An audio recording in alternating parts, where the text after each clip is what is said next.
Hey everybody, it is canning day in my house, and I've had a lot of requests on like a step-by-step how to use a pressure canner. So we're gonna talk about it. So I have my pressure canner full of my jars. I have 3 quarts of water in here.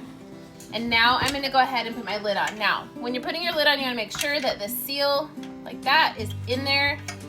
If you have an older seal and it has trouble coming up to pressure, if you spray some oil on it, that usually helps it seal better, or you might need to buy a new seal. But this is a new pressure canner, so I know I don't have to worry about that. But seal in, just double check that. Unless you have an All-American. All-Americans do not have them. And then you're gonna put your lid on, close it up, make sure your weight is not on the canner. So let me show you the weight.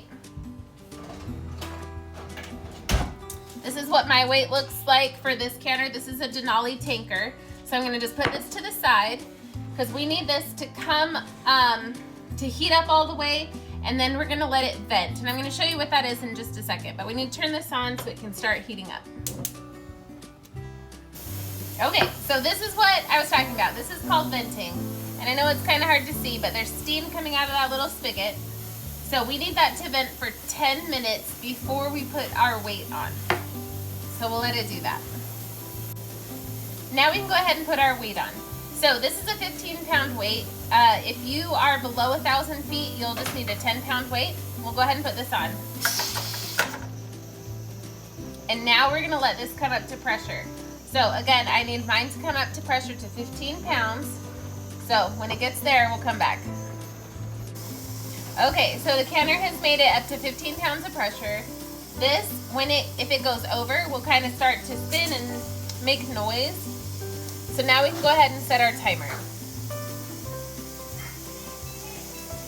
This has a bunch of meat in it, so this is gonna be 90 minutes. And now that we've hit 15 pounds of pressure, I'm just gonna turn this down to like medium low, right in there. So we just need to keep it at 15 pounds of pressure for the duration of the canning time. So depending on what you're doing. But again, for me, it's 90 minutes this time.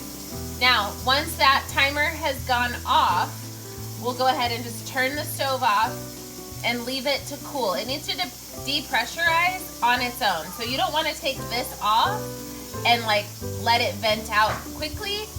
You'll burst your jars. So let it come down from pressure naturally all the way to 0. And then I still let it set for like another 30 minutes to an hour or longer, and before I take my lid off.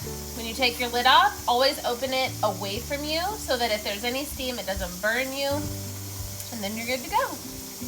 Thanks for watching. See you next time.